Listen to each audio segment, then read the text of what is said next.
이 새벽을 주님과 2부 돌아왔습니다. 이 시간에는 주 예수 사랑교회 김준식 목사님께서 계시록 21장 1절에서 7절까지의 말씀을 본문으로 에덴 동산과 새 하늘과 새 땅 그 두 번째 시간 하나님의 말씀 전해주시겠습니다. 많은 은혜 받으시기 바랍니다. 계시록 21장 1절에서 7절 말씀을 본문으로 에덴 동산과 새 하늘과 새 땅의 두 번째 말씀을 전하겠습니다. 하나님의 나라는 하나님의 통치 영역을 말합니다. 하나님의 나라는 영원세계입니다. 그 영원세계 안에 우주와 지구가 포함되었습니다. 우주는 하나님의 나라 안에 속한 것입니다. 지구도 하나님의 나라 안에 있습니다. 하나님께서 우주와 지구를 창조하시고 지구 안에 사람을 창조하셨습니다. 그 사람을 에덴 동산에 살게 하셨습니다. 인간으로 하여금 온 지구를 통치하게 하셨습니다. 사람에게 하나님의 통치권의 일부를 인간에게 일임했습니다. 창세기 1장 28절 말씀에 하나님이 그들에게 복을 주시며 하나님이 그들에게 이르시되 생육하고 번성하여 땅에 충만하라, 땅을 정복하라, 바다의 고기와 하늘의 새와 땅이 움직이는 모든 생물을 다스리라 하시니라 했습니다. 그런데 아담이 사탄에게 속아 죄를 지었으므로 사탄의 종이 되고 지구 통치권도 빼앗기고 말았습니다. 이 일로 인해 하나님의 나라의 일부를 사탄이 통치하게 되었습니다. 사탄은 지구를 중심으로 하여 공중권세를 가지고 활동하게 되었습니다. 넷째로 사탄이 잡은 공중권세와 그의 최후. 에베소서 2장 2절 말씀에 그때 너희는 그 가운데서 행하여 이 세상 풍조를 따르고 공중의 권세 잡은 자를 따랐으니 곧 지금 불순종의 아들들 가운데서 역사하는 영이라 했습니다. 다니엘서 10장 12절에서 14절 말씀에 다니엘이 이스라엘 백성들이 어떻게 될 것인가에 대해 알기 위해 하나님 앞에 21일 동안 음식을 줄이며 기도하고 있을 때에 21일째 되는 날에 가브리엘 천사가 다니엘에게 나타났습니다. 가브리엘이 다니엘에게 말하기를 다니엘이 하나님께 기도하는 첫날에 하나님의 응답이 떨어져 그 응답을 받아서 다니엘에게 전하려 오는 중에 공중에 방해하는 자들 때문에 오지 못하고 있다가 천군장 미가엘이 와서 가브리엘 천사장의 앞길을 막고 있는 자들을 흩음으로 21일이 되었어야 다니엘에게 도착했다고 말했습니다. 그가 내게 이르되 다니엘아 두려워하지 말라. 네가 깨달으려 하여 내 하나님 앞에 스스로 겸비하게 하기로 결심하던 첫날부터 내 말이 응답받았으므로 내가 네 말로 말미암아 왔느니라. 그런데 바사 왕국의 주가 21일 동안 나를 막았으므로 내가 거기 바사 왕국의 왕들과 함께 머물러 있더니 가장 높은 주 중 하나인 미가엘이 와서 나를 도와주므로 이제 내가 마지막 날에 내 백성이 당할 일을 내게 깨닫게 하려 왔노라. 이는 이 환상이 오랜 후에 이름이라 하더라 했습니다. 이와 같이 사탄은 천국의 하나님 보좌와 지구의 다니엘 사이에 공중에서 권세를 행사하고 있는 것을 봅니다. 여기 바사 왕국의 군주로가 한 것은 바사 나라를 관할하는 영적 배후의 두목을 말합니다. 지상의 페르시아 왕국이 이 영적 배후 세력의 지배를 받고 있다는 것입니다. 공중권세를 가진 사탄도 자신의 왕국이 있습니다. 바사 왕군은 지상의 바사 왕국을 관할하는 배후 세력자요, 헬라 왕국의 군주는 지상의 헬라 나라를 지배하는 공중의 배후 세력을 말합니다. 역사적으로 페르시아 나라와 헬라 나라가 싸웠습니다.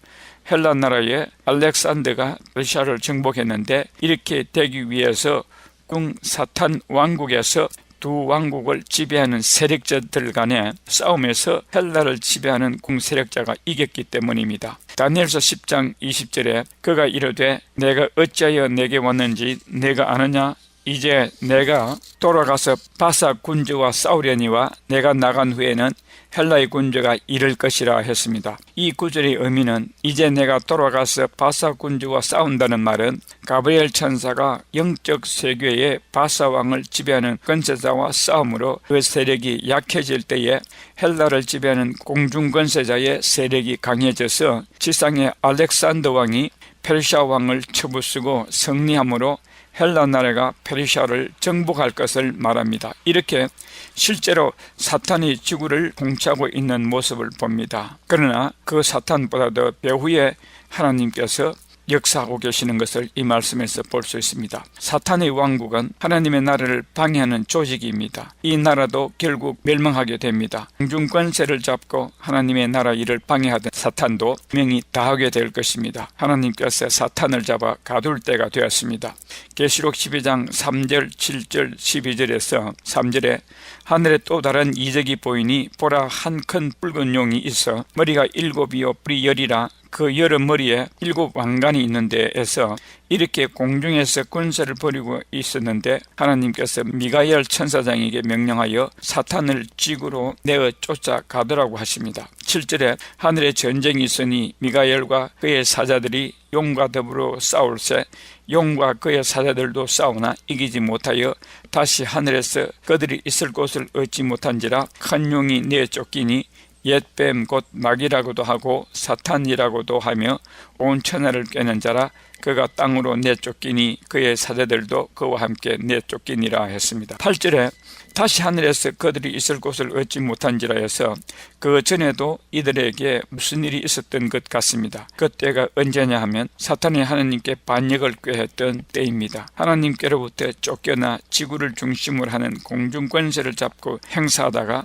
다시 공중에서 지구로 쫓겨 내려오게 된 것입니다. 계시록 12장 7절에 이때는 지상에 있는 7년 환란 중 후 3년 반이 시작될 무렵입니다. 사탄과 그 쫄개들이 지구에 쫓겨 내려왔으니 이 지구에 사는 사람들이 얼마나 괴롭겠습니까? 12절에 그러므로 하늘과 그 가운데에 거하는 자들은 즐거워하라. 그러나 땅과 바다는 화 있을진저 이는 마귀가 자기의 때가 얼마 남지 않은 줄을 알므로 크게 내어 너희에게 내려갔음이라 하더라. 용이 자기가 땅으로 내쫓긴 것을 보고 남자를 낳은 여자를 박해하는지라 했습니다. 사탄이 땅으로 쫓긴 것은 자신의 멸망이 가까웠다는 징조입니다. 그래서 적그리스도에게 자신의 능력, 고좌와 권세를 주어 최후 발악을 합니다. 하나님을 대적하게 하는 것입니다. 계시록 13장 2절에 내가 본 짐승은 표범과 비슷하고 그 발은 구미발 같고 그 입은 사자의 입 같은데 용이 자기의 능력과 보좌와 큰 권세를 그에게 주었더라 했습니다. 이렇게 최후 발악하는 사탄을 하나님께서 잡아 7년 동안 유경에 임시로 가둡니다. 7년이 지난 후에 한 번 더 써먹기 위해서입니다. 계시록 20장 1절 2절에 또 내가 보매 천사가 무중행의 열쇠와 큰 쇠사슬을 그의 손에 가지고 하늘로부터 내려와서 용을 잡으니 곧 옛뱀이요 마귀요 사탄이라 잡아서 7년 동안 결박하여 유경에 던져 넣어 잠그고 그 위에 임봉하여 1000년이 차도록 다시는 만국을 미혹하지 못하게 하였는데 그 후에는 반드시 잠깐 노일이라 했습니다. 이 세상에 질병, 고통, 슬픔, 죽음, 전쟁이 있었던 것은 모두 사탄의 행사였습니다. 1000년 동안 잡혀 있으니 만국을 미혹할 수 없게 됐습니다. 그러다가 1000년이 지난 후에 다시 놓이게 되는데 다시 세상을 미혹하여 전쟁을 일으키다가 하나님께 잡혀 최후로 감옥에 갇힙니다.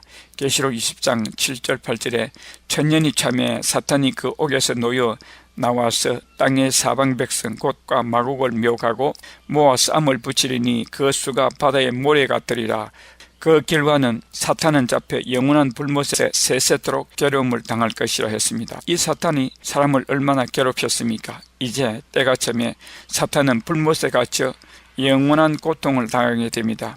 예수님께서 성육신 하셔서 지구에 오셨습니다. 이때부터 사탄의 통치 영역이었던 지구를 다시 빼앗을 작업을 시작하셨습니다.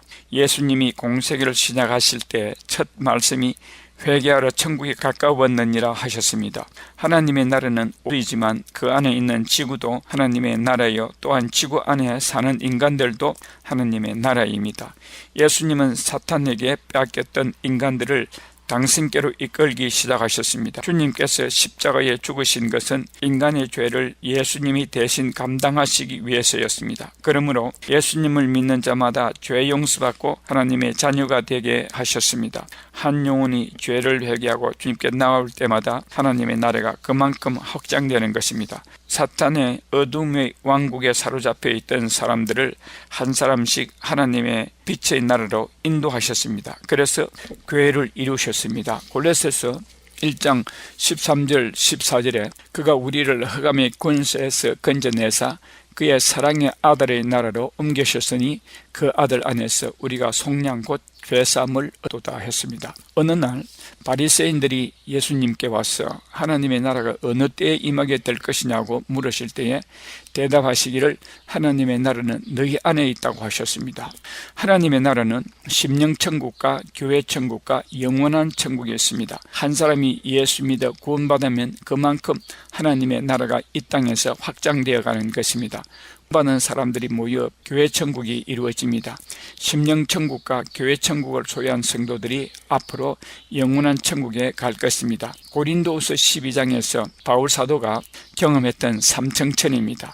이 영원한 천국 킹덤 오브 헤븐스는 하나님의 보좌가 있는 곳이요 온 우주를 통치하는 우주 행정본부입니다. 먼저 간 영혼들이 현재 거하는 우주 안에 실제하는 별나라입니다. 그러나 새하늘과 새 땅이 오면 하나님의 보좌가 지구가 될 것입니다. 지구 안에서도 거룩한 성 새 예루살렘이 될 것입니다.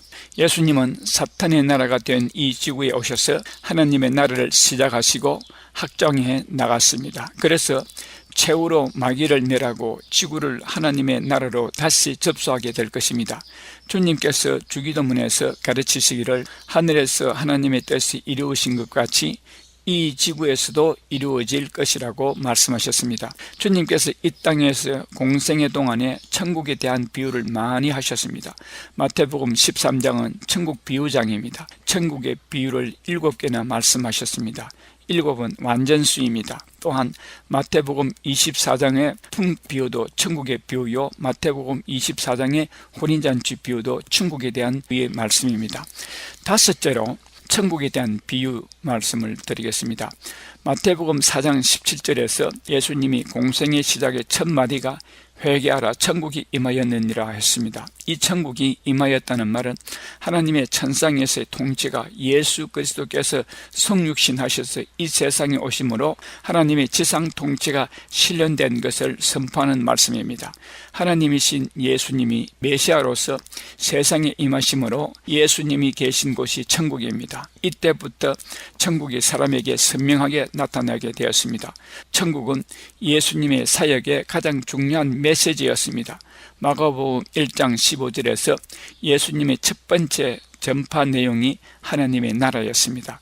사도행전 1장 3절에서 예수님의 마지막 설교도 하나님의 나라였습니다. 전 복음서를 통해 하나님의 나라 혹은 하나님의 나라라는 말이 100회나 사용되었습니다. 예수님의 하나님이시면서 귀신을 가지고 이 세상에 오신 이유는 천국의 비밀과 천국의 신비를 알려주시기 위해서입니다. 천국에 대해서 하나님께서 계시해 주시지 않으면 사람으로서는 도저히 알 수 없습니다. 천국이 있다는 것과 그 천국에 하나님께서 계시고 천국은 어떤 곳이며 어떻게 하면 천국에 갈 수 있는가를 알려주시기 위해서 오신 것입니다. 그리고 천국에 갈 수 있는 방법은 예수님이라고 했습니다. 요한복음 14장 6절에 내가 길이요 진리요 생명이니 나로 말미암지 않고는 아버지께로 올 자가 없다고 말씀하셨습니다. 천국에 갈 수 있는 길은 오직 예수 그리스도를 통해서만 갈 수 있다고 하셨습니다. 그래서 예수님이 이 세상에 오신 것은 우리 죄를 도말하시기 위해 십자가에 죽으셨다가 사흘 만에 부활하심으로 우리의 구원의 길을 열어주신 것입니다. 마태복음 13장 10절 11절에서 제자들이 예수께 나와 가로되 어찌하여 저희에게 비유로 말씀하시나이까 했습니다. 이때에 예수님의 대답이 천국의 비밀을 아는 것이 너희에게는 허락되었으나 저희에게는 아니 되었다 했습니다. 이 7가지 천국 비유는 천국은 본질상 신적 비밀에 속하는 것으로서 인간의 지혜로는 도저히 이해할 수 없기 때문에 비유를 통해서 천국에 가냐 운적으로 남아 깨달음을 줄 수 있도록 하기 위해서 비유로 말씀하신 것입니다. 이 7개의 천국 비유들은 천국의 기본적 속성과 각각 천국의 현재성과 미래성, 외적, 내적 측면에서의 천국의 확장 과정 등을 보여주고 있습니다. 첫 번째로 씨 뿌리는 자의 비유입니다. 마태복음 13장 1절에서 23절인데 이 비유에서 복음을 받아들이는 4종류의 사람들에 대해 말씀하고 있습니다. 주님은 이 비유에서 복음을 받아들이는 태도에 따라 천국에 들어가는 자가 있고 들어가지 못하는 자가 있다는 것을 알려주십니다. 두 번째 비유는 곡식과 가라지의 비유입니다. 마태복음 13장 24절에서 30절 말씀인데, 아직 완성되지 않은 현재적 천국에 참 신자와 거짓 신자가 함께 섞여 있을 수밖에 없는 상황을 말해줍니다. 그리고 앞으로 완성된 천국에서는 참 신자와 거짓 신자가 영원히 분리될 것을 보여줍니다. 세 번째 비유는 겨자씨 비유입니다. 31절과 32절에 있습니다. 이 겨자씨는 예수님 자신을 상징하며 겨자씨를 심은 분은 성부 하나님이십니다. 천국으로 인도하는 예수님의 복음의 교회 운동이 겨자씨와 같이 아주 약하고 작게 시작되었지만 나중에 크게 성장해서 나무가 되어 공중의 새들이 이 나무에 깃들인다는 것은 그리스도 예수 안에 들어오는 자마다 참 평안과 안식을 얻게 된다는 말씀입니다. 네 번째 비유는 누룩비입니다. 33절입니다. 이 비유에서 천국 복음이 엄밀한 영향력과 내적 발전을 보여줍니다. 조용하지만 꾸준히, 그리고 눈에 띄지 않게 영혼의 모든 기능과 세상을 사로잡는 천국 복음의 영향력을 강조합니다. 하나님의 복음은 교회에 위탁되어 있으며 이 복음은 교회를 통해 사회 각 전반에 침투해서 그 사회에 영향력을 행사하여 결국 그 사회를 변화시켜 하나님의 왕국으로 이끌어들이며 하느님의 나라가 완성되게 되는 것입니다. 다섯 번째 비유는 감추인 보화 비유입니다. 44절입니다. 이 감추인 보화의 비유는 예수 그리스도 안에 있는 진리가 자기들에게 계시되기 전까지는 인간의 삶에 있어 적인 목적이 있다는 사실을 발견하지 못하다가 하나님의 은혜로 그리스도의 복음을 들은 자가 그 기쁨을 이기지 못하여 자기의 모든 것을 바쳐 천국을 소유하는 것을 보여줍니다. 여섯 번째 비유는 값진 진주의 비유입니다. 45절에서 46절 말씀인데, 천국이 이 세상에 그 무엇보다도 더 소중하고 더 가치 있는 것임을 보여줍니다. 그러므로 그러한 천국을 소유하기 위해서 이 세상에 속한 것들을 포기할 줄 아는 지혜를 지녀야 할 것입니다. 이것은 죄인을 구속하기 위해서 자기 몸을 버리신 그리스도의 희생이 값으로 따질 수 없는 크고 귀중하며 인간의 구원의 유일한 통로임을 말해줍니다. 일곱 번째로 그물 비유입니다. 47절에서 50절 말씀인데, 현재는 모든 사람에게 동일하게 천국 복음이 전파되나 종말에는 악인과 의인을 가르는 심판이 반드시 있을 것입니다. 천국 복음이 그것을 받아들이는 자에게는 구원을 가져다 주는 축복의 수단이 되지만 거부하는 자에게는 심판을 초래하는 저주의 수단이 된다는 사실을 보여줍니다. 예수 그리스도의 성육신과 대속적 죽음으로 세워진 하나님 나라는 성도들이 자신의 삶 전체를 헌신하고 희생해도 좋을 만큼 충분하고 영원한 가치를 가진다는 사실을 깊이 마음속에 간직하시기 바랍니다. 여섯째로 천년왕국입니다. 하나님은 참 자녀들을 데리고 영혼 세계로 들어가시면 될 텐데 왜 천년왕국을 만들었습니까? 그것은 순교자들을 위해서입니다. 이 땅에 사는 동안 하나님을 믿는 일과 복음 전하는 일로 핍박과 박해를 받아 죽어간 성도들을 위해서 천년왕국을 설정하셨습니다. 이들은 천국을 바라보고 이 땅에서의 삶을 포기한 자들입니다. 초대교회 시대 때는 로마 교회 성도들은 300년 동안 카타콤 동굴 속에서 살았습니다. 갑바도기아 지역의 지하 도시에서 숨어 살았습니다. 중세시대 때는 왈도파 같은 자들은 알프스 산 속에 숨어 살면서 복음을 전하며 살았습니다. 헤아릴 수 없는 성도들이 순교를 당했습니다.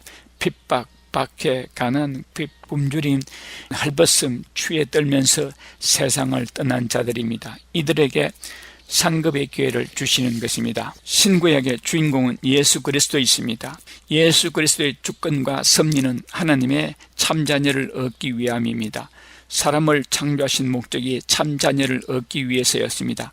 창세기 3장 15절에서 사람을 구원하시기 위해서 성육신 하시려 하셨는데 그리스도께서 이 세상에 오셔서 구원의 길을 열어주시고 다시 천국으로 돌아가셨습니다. 가실 때 약속하시기를 다시 오실 것이라 하셨습니다. 오시는 목적은 우리를 천국으로 데려가시기 위해서라 하셨습니다. 우리를 데려가셔서 거하게 될 집을 마련하실 것이라 하셨습니다.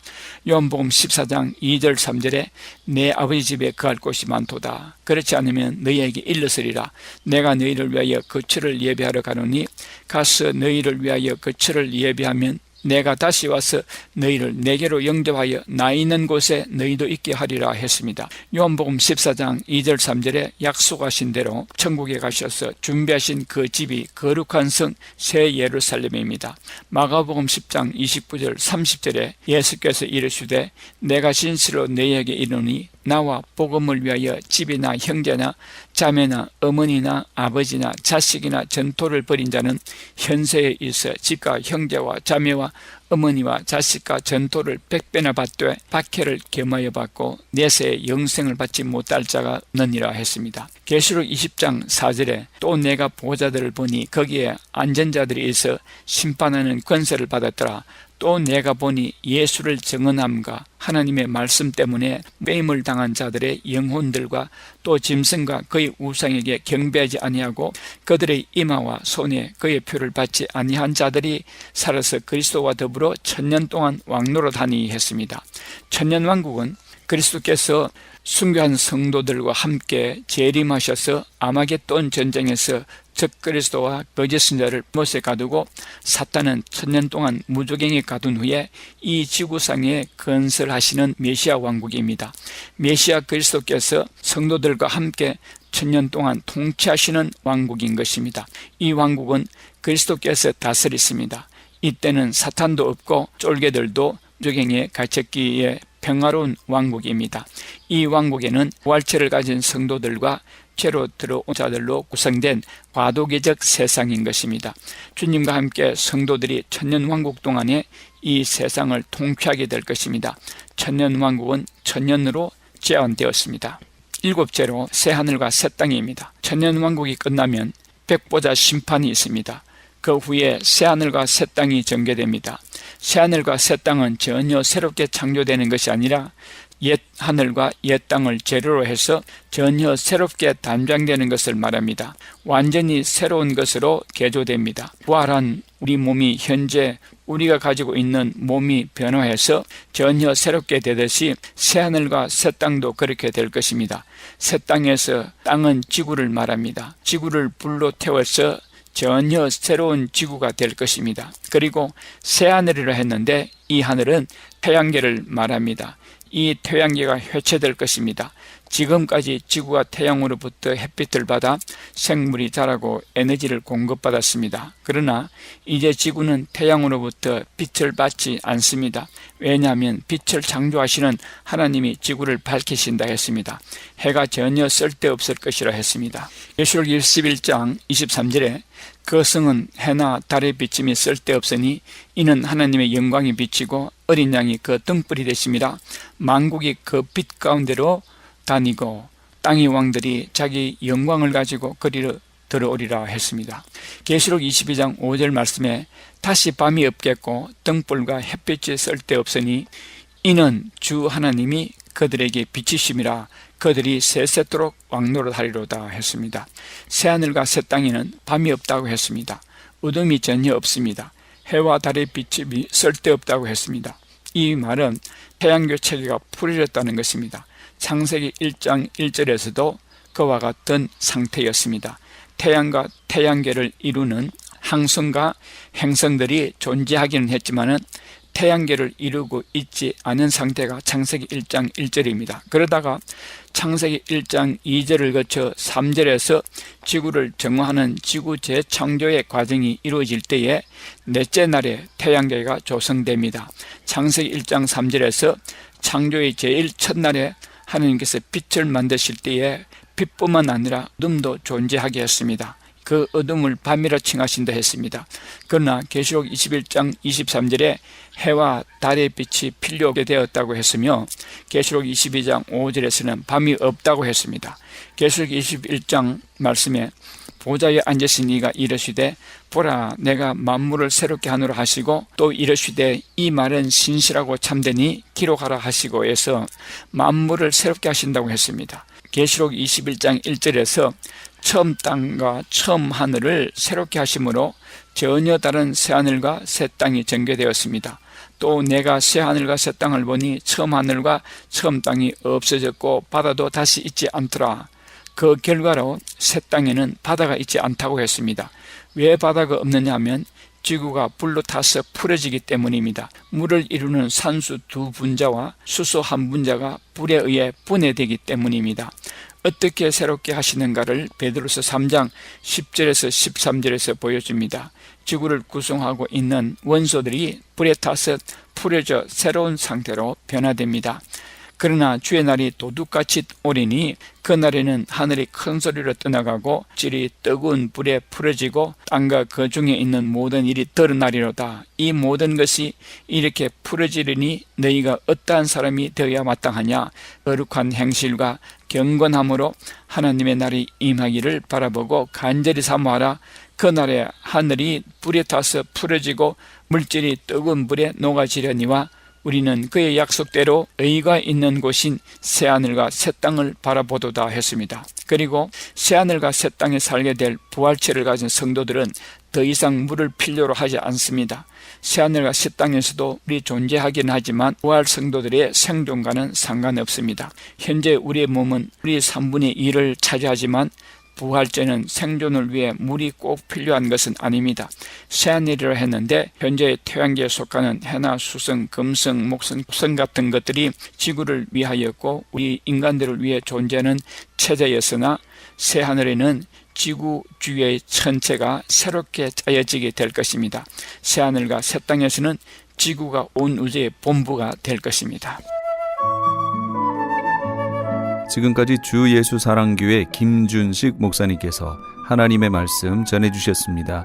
주 예수 사랑교회는 17910 사우스 프레올리 애비뉴 토렌스에 위치하고 있으며 교회 홈페이지는 loveofjesuschurch.com입니다. 교회 전화는 213-434-3129 213지역 434-3129번입니다. 김준식 목사님께서는 21세기의 세계 동향을 계시록의 시각으로 해석하는 요한계시록의 증언이라는 제목의 책을 2권 펴내셨습니다. 목사님의 책은 일반 서점이 아닌 목사님께 직접 연락하셔서 구입하실 수 있습니다. 또한 이 시간에 목사님의 설교를 들으시고 CD를 받기 원하시는 분들은 213-434-3129 213지역 434-3129번으로 연락하시기 바랍니다. 시민권 신청, 부모님, 배우자, 자녀 영주권 신청, 취업이민, 종교이민, 학생비자, 신분 변경, 추방유예, 결혼, 공증. 인생이 달린 이 모든 일 어디에 맡겨야 할까요? 한인타운 연장자 센터의 모츠기관인 주는사랑채 이민법률센터에 맡기세요. 21년 이민법 경력의 박창영 이민국 공인변호인이 성심을 다해 도와드립니다. 올림픽과 윌튼 323-735-7888 323-735-7888. 아니 당신 미장원 다녀왔어? 헤어스타일이 확 바뀌었네. 홈쇼핑월드 차홍 고데기로 마술을 부렸지. 홈쇼핑월드 차홍 고데기. 차홍 허니앤비 샴푸로 머리 감으면서 차홍 헤어두피 마사지를 쓰면 머릿결이 너무너무 부드러워지고 한 움큼씩 빠지던 머리카락도 눈에 띄게 덜 빠져. 차홍 고데기 너무 좋아. 그럼 그 웨이브 머리도 당연하죠. 3, 4분이면 이렇게 풍성한 웨이브 머리를 만들 수 있다고요. 너무 이쁘다. 어디서 샀어? 홈쇼핑월드. 가격 만족, 품질 만족, 행복한 쇼핑. 활가와 웨스턴 홈쇼핑 월드.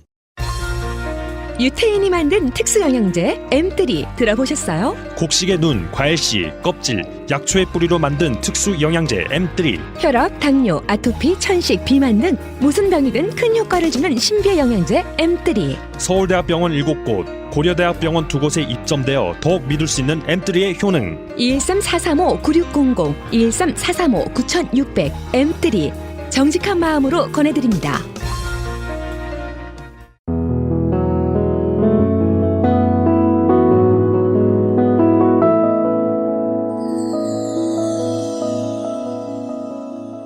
지금 여러분께서는 AM 1650과 인터넷을 통해 매일 저녁과 전 세계로 방송되는 크리스천 헤럴드의 이 새벽을 주님과 2부 함께하고 계십니다. 방송 시간과 설교 편성표는 크리스천 헤럴드 신문 주간 편성표나 홈페이지 CHTV1888.org에서 확인하실 수 있습니다. 계속해서 은혜와 평강교회 곽덕근 목사님께서 데살로니가전서 5장 23절에서 28절까지의 말씀을 본문으로 평강의 하나님이 이루시리라 라는 제목의 하나님의 말씀 전해주시겠습니다. 많은 은혜 되시기 바랍니다. 부활하신 주님을 만나고 그 주님 안에서 살아갈 때에 우리는 주님 주시는 참된 평안함을 누리며 살 수 있는 줄로 믿습니다. 모든 인간은요, 이 땅에서 죄의 문제, 질병의 문제, 고난의 문제를 안고 살아갑니다. 그래서 어떻게 보면은요, 이 땅에는 사실 안전함이 별로 없어요. 샬롬이 별로 없어요. 샬롬보다도 두려움과 고난과 질병이 훨씬 더 많습니다. 그런데 보세요, 주님께서는요, 우리에게 이렇게 죄로 인해서, 질병으로 인해서, 고난의 문제로 인해서 우리가 힘들어하고 고통 중에 살아가는 우리에게 하시는 말씀이 안심하라예요. 안심하라. 두려워하지 말랍니다. 마태복음에 보면은요, 주님께서 안심하라는 말을 3번 하셨습니다. 마태복음 9장 2절에 보면 침상에 누워있는 중풍병자를 친구들이 예수님께만 데리고 가면 고침받을 수 있다, 이렇게 믿음을 가지고 중풍병자를 침상에 누이고 예수님 앞에 데리고 왔습니다. 예수님께서 그들의 믿음을 보시고 중풍병자에게 하신 말씀이 있습니다. 작은 자야 안심하라, 죄사함을 받았느니라.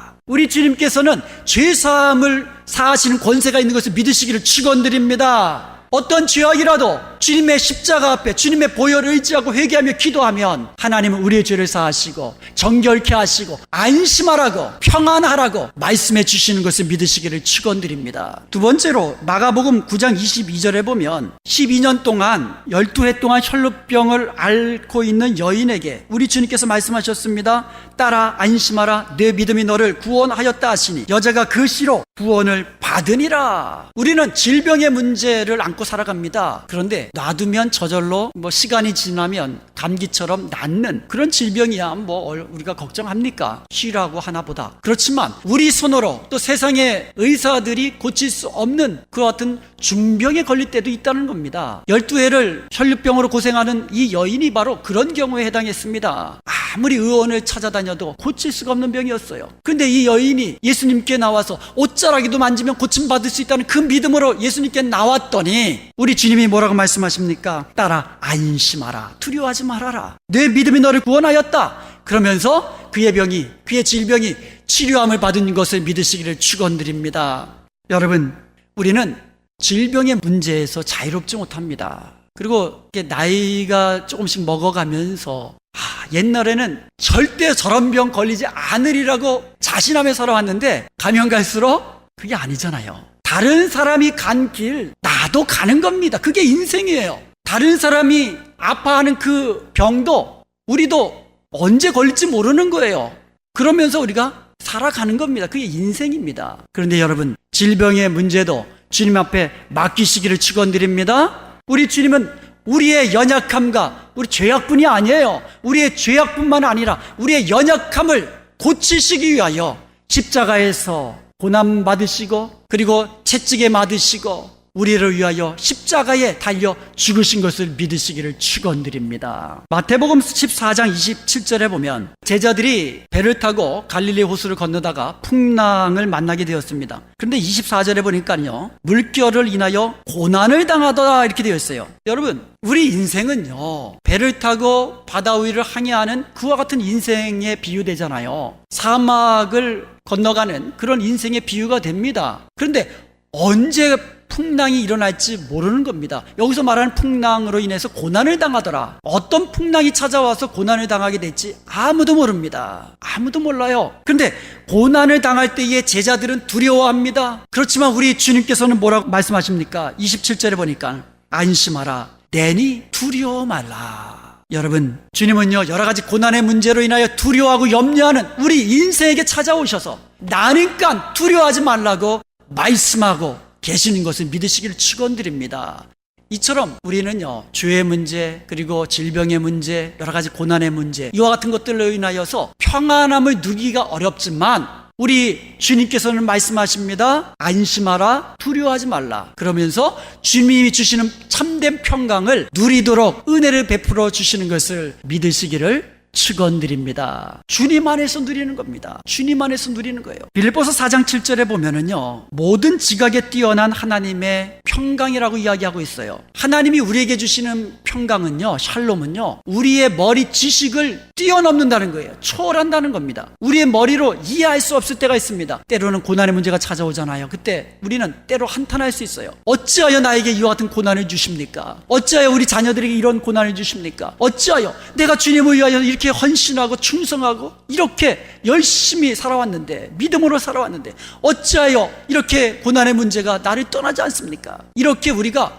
한탄할 때도 있다라는 겁니다. 그러나 하나님께서 우리에게 주시는 평강은 우리의 머리를 초월하는 평강인 것을 믿으시기를 축원드립니다. 생각해 보세요. 우리 예수님께서는 풍랑이는 바다 그 한가운데서 그 배 한편에서 뭐하고 계셨어요? 주무시고 계셨단 말입니다. 제자들은 두려워하면서 덜덜덜 떨고 있었는데, 염려하고 근심하고 있었는데, 우리 예수님은 그 가운데서, 풍랑 가운데서 평강을 누리며 계셨던 것을 기억하시기를 바랍니다. 여러분, 하나님께서 우리에게 주시는 그 평강은요, 슬픔을 뛰어넘는 거예요. 고난을 뛰어넘는 겁니다. 그런 평강, 우리 주님께서 주시는 것임을 기억하고 항상 주님 안에서 살아가는, 믿음으로 주님 의지하며 살아가는 저와 여러분 될 수 있기를 주님의 이름으로 간절히 축원드립니다. 오늘 본문 23절에 보면 평강의 하나님이 이렇게 시작을 합니다. 우리가 상식적으로 생각하면은요, 하나님이 우리에게 평강 주시길 원하잖아요. 그리고 그 평강이 우리에게 복이거든요. 그렇다면 평강의 하나님이 이렇게 시작을 했으면 너희에게 평강 주시기를 원하노라, 이렇게 끝을 맺는 것이 자연스럽지 않습니까?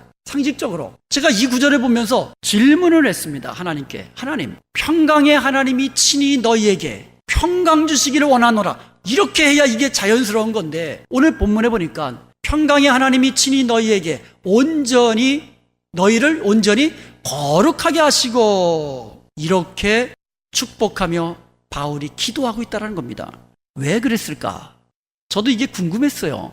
그래서 새벽에 하나님께 이것을 물으면서 기도를 드리는데 하나님께서 깨달음을 주셨습니다. 우리가 하나님께서 주시는 평강의 복을 누리며 살기 위해서는 우리에게 필요한 것이 있는데, 그것이 우리의 거룩이라는 거예요. 우리가 하나님과 평강을 누리며 우리가 평안한 삶을 누리는 것이 복이잖아요. 여러분, 그런 평강의 복 누리며 살기를 원하시죠? 그때 필요한 것이 우리의 거룩이라는 거예요. 하나님은 거룩하신 분이에요. 그래서 죄와는 아예 상관도 안 하시는 분입니다. 우리가 하나님 안에서 평안할 때 복을 누리지만, 반대로 죄를 범하며 살아갈 때에, 하나님 앞에 거룩하지 못한 상태로 우리가 살아갈 때에 우리는 하나님과 화목한 상태에 놓이지 못한다는 거예요. 죄의 담으로 막힌 상태에서는요, 하나님이 주시는 평강을 누리지 못한다는 겁니다. 그래서 우리가 하나님의 복을 누리지 못하는 이유가 거기 있다는 겁니다. 그러므로 우리가 하나님의 평강을 누리며 하나님의 복을 누리며 살기 위해서 우리가 이 땅에서 필요한 것이 있다면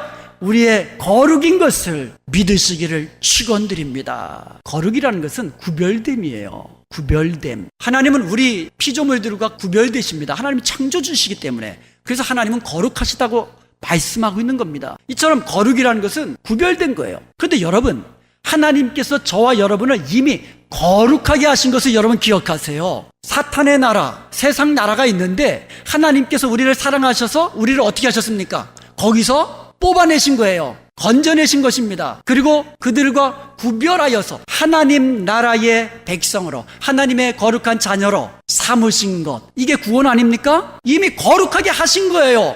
세상 나라로부터, 죄악된 나라로부터 하나님 나라의 백성으로 이미 거룩하게 구별해 놓으신 것을 여러분 기억하시기를 축원드립니다. 이미 저와 여러분은 거룩한 하나님의 자녀들입니다. 그래서 성경이 뭐라고 말합니까? 성도라고 이야기하는 거예요. 거룩한 무리들. 저와 여러분은 이미 하나님의 은혜로 구원받음으로 인하여서 하나님 나라의 백성됨으로 인해서 이미 거룩하여진 것을 믿으시기를 축원드립니다. 이제 거룩하게 되었으면 거기가 끝이 아니라는 거예요. 우리 하나님께서는 하나님의 은혜로 구원받아 거룩하게 되었으니 이제부터는 거룩하게 살아라.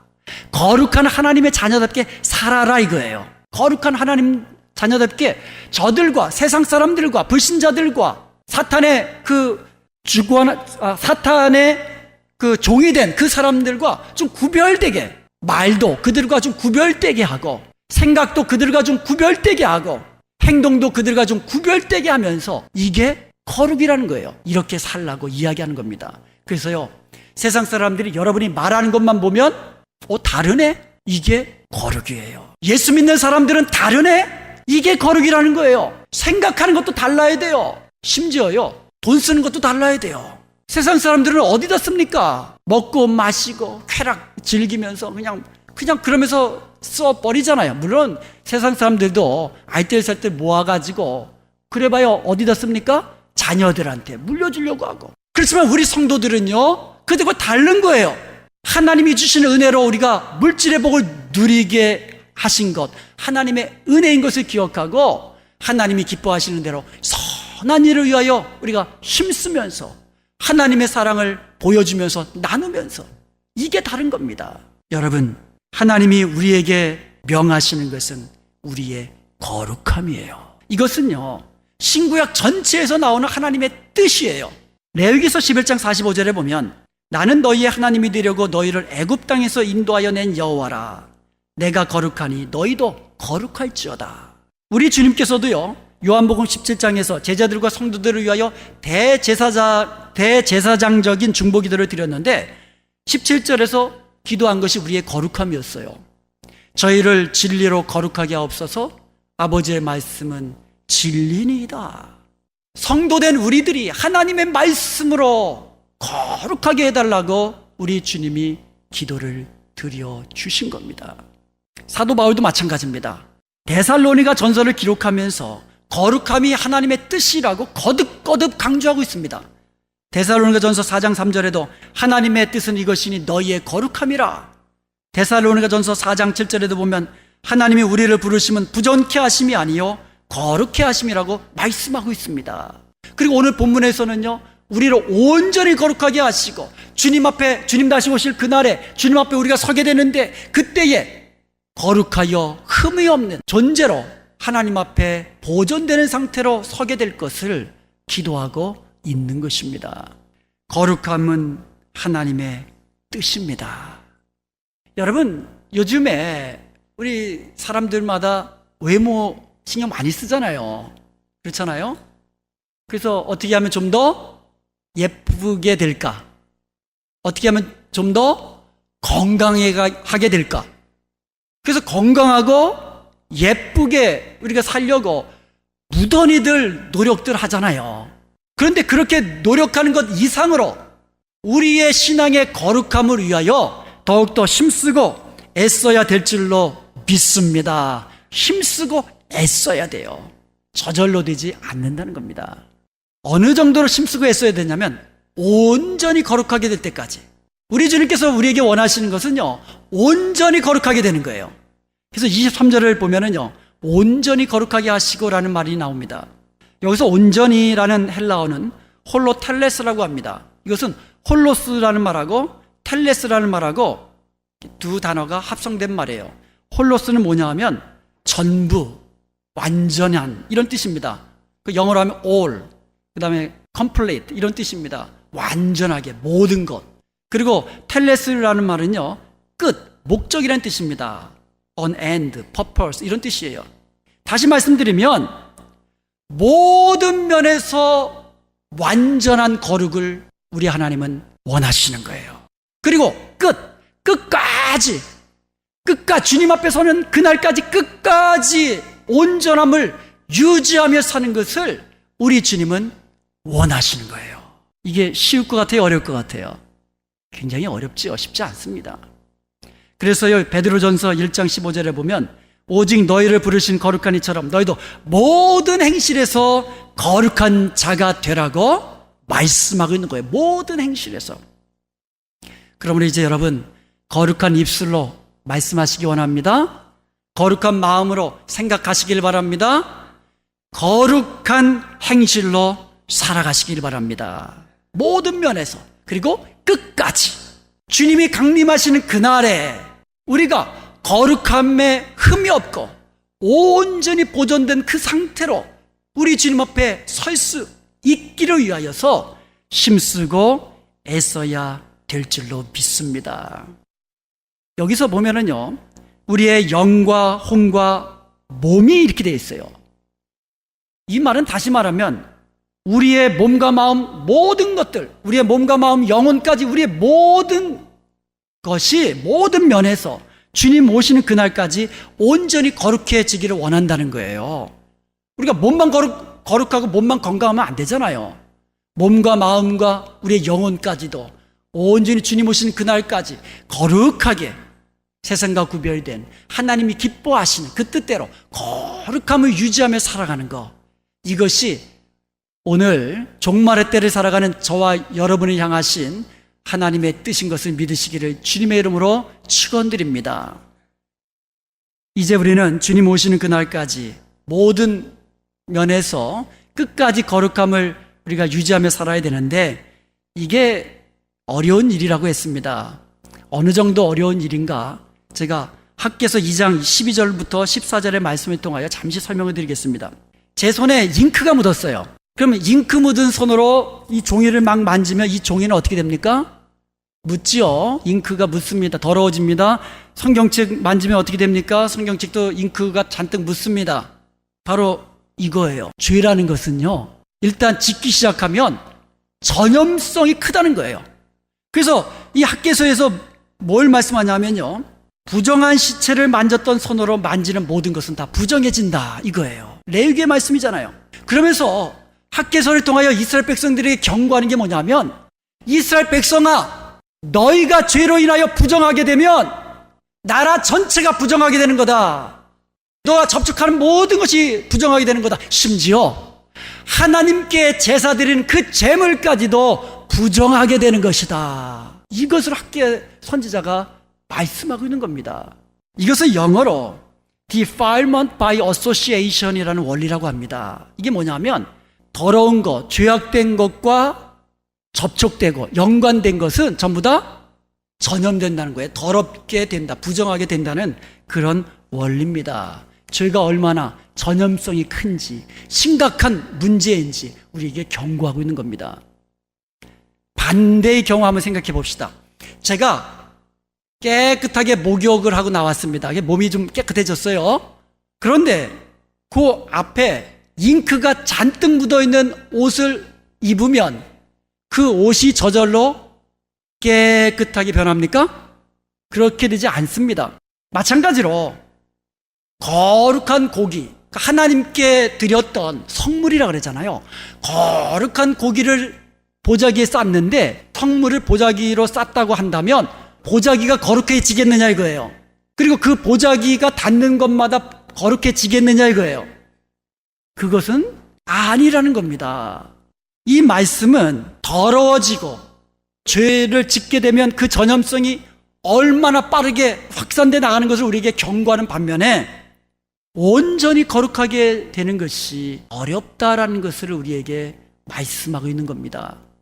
바로 지금 이 순간까지 은혜를 받았다고 해서 좀 이따가 친교 시간까지 그 은혜가 이어진다는 보장이 없다는 거예요. 오늘 예배를 통해서 우리가 성령 충만하고 예배를 통하여 하나님 주신 은혜를 누리면서 할렐루야 할렐루야 하면서 집으로 돌아갔다 할지라도 그 성령 충만이 그곳에서 계속 이어진다는 보장이 없다라는 거예요.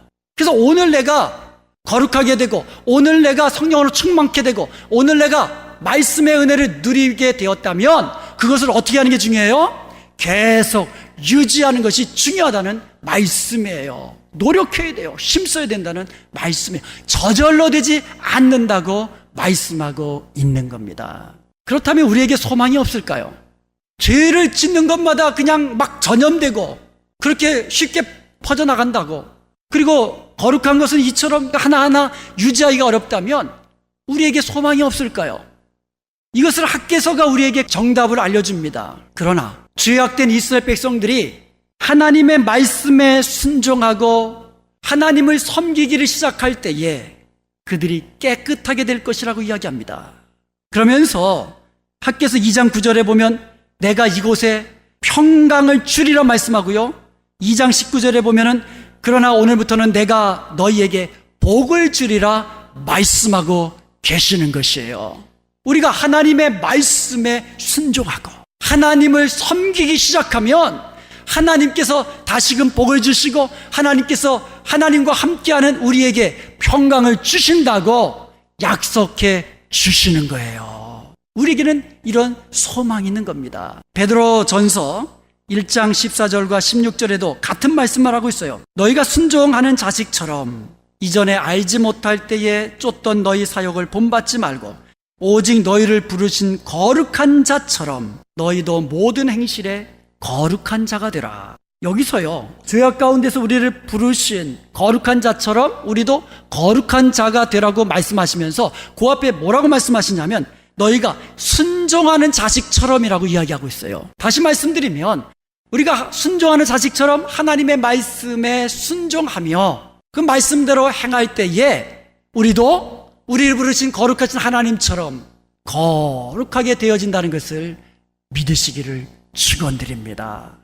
우리의 거룩함은 다른 데 있는 게 아니에요. 하나님의 말씀 붙잡고 하나님의 말씀을 믿음으로 순종하며 나아갈 때에, 그렇게 하나님을 섬기며 살아갈 때에 하나님께서 우리를 날마다 거룩하도록 인도하여 주신다는 말씀이에요. 그럴 때 우리의 말이 변하는 거죠. 우리의 마음의 생각이 변하는 거죠. 우리의 행실이 거룩하게 변하는 겁니다. 언제? 말씀대로 순종할 때에. 사랑하는 여러분, 이처럼 우리가 하나님의 말씀을 믿음으로 받고 순종할 때에, 그렇게 하나님을 섬길 때에 하나님께서 우리에게 복을 주시고 평강 주시는 것을 믿으시기를 주님의 이름으로 축원드립니다. 우리 주님 다시 오십니다. 곧 다시 오십니다. 그때까지 우리에게 필요한 것이 뭐예요? 온전한 거룩함으로 하나님 앞에 설 때까지 계속 거룩함을 유지하는 겁니다. 그때까지 우리는 하나님의 말씀에 순종하면서 나가야 돼요. 욥기서 22장 21절을 제가 다시 한번 말씀드립니다.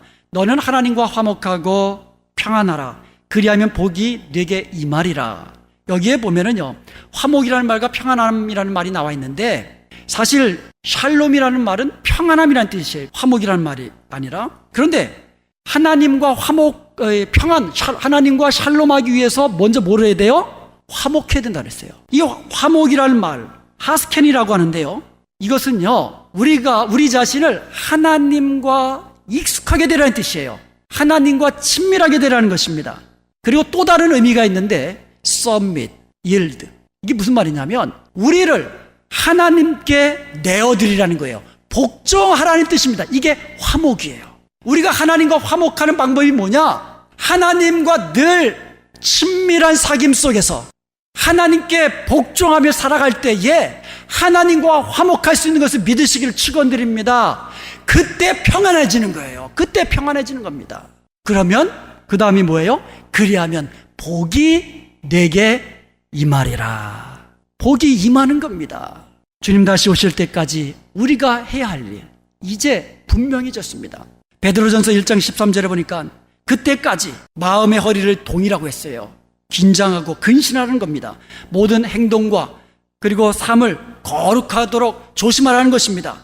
그리고 예수 그리스도에 나타나실 때에 너희에게 가져올 은혜를 온전히 바라라고 이야기합니다. 우리 주님 다시 오실 때에 우리 주님께서 은혜를 한 보따리 갖고 오시는 거예요.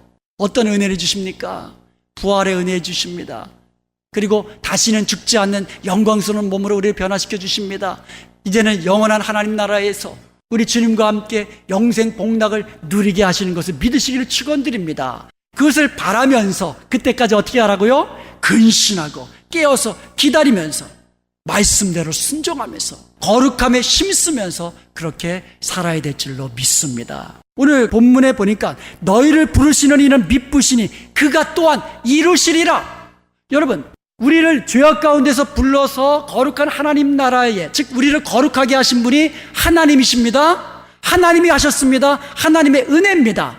그런데 주님 오시는 그날까지 우리를 거룩함에 흠이 없도록 보존하시는 것도 우리 주님께서 은혜로 우리에게 베풀어 주신다고, 그가 이루신다고 말씀하고 계시는 것을 믿으십시오.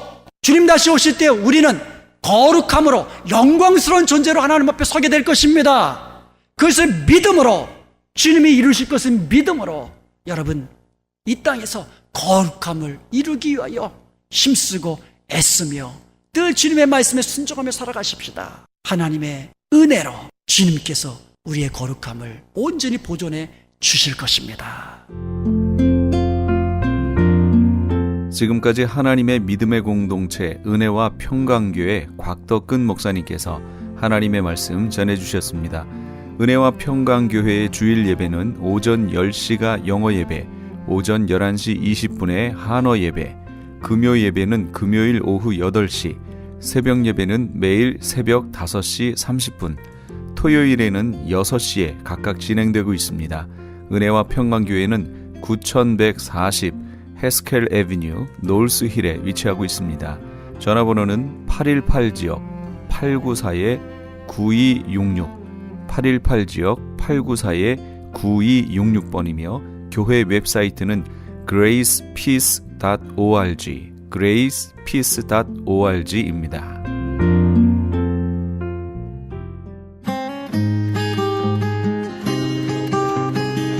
교계 게시판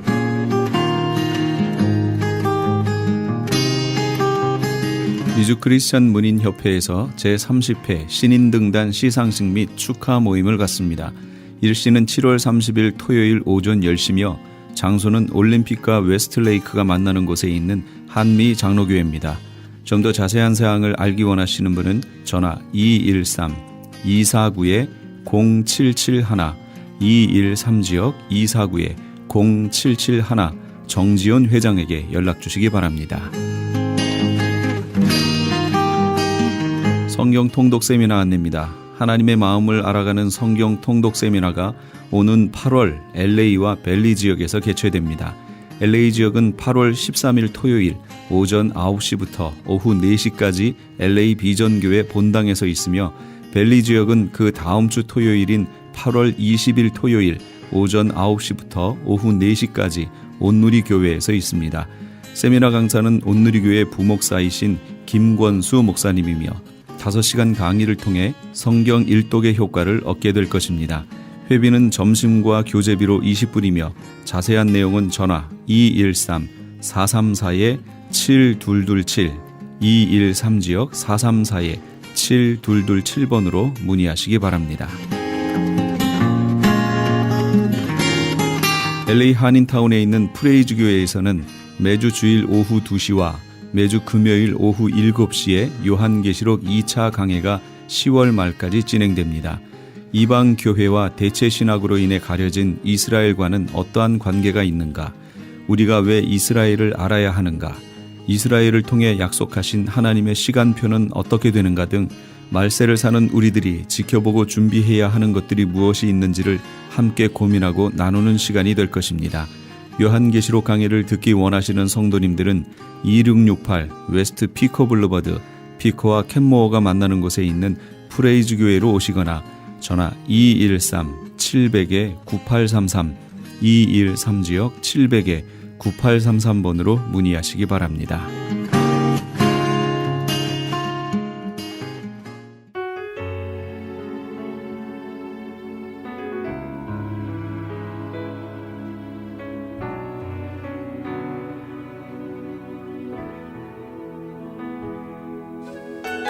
옛날 지구에는 메카케로스라고 하는 학명이 붙어있는 거대한 사슴이 살았는데 이 사슴이 멸종된 이유는 뿔이 지나치게 커졌기 때문이라고 합니다. 자기 뿔의 무게에 눌려서 번식하지 못하고 자연 도태된 것이지요. 감투에 눌려 자멸한 메카케로스의 비극입니다. 교만은 나 자신으로 충분하다라고 생각하므로 하나님을 절대로 의지하지 않습니다. 교만한 사람은 한마디로 초등학교 1학년 어린아이가 가슴에 달고 있는 손수건을 자랑하는 것과 같습니다. 오늘 겸손으로 허리를 동이시고 주님께 의지하고 주님과 친밀하게 동행하시는 그런 하루가 되시기 바랍니다. 지금까지 크리스찬 헤럴드 방송에서 보내드린 이 새벽을 주님과의 정영철이었습니다. 고맙습니다.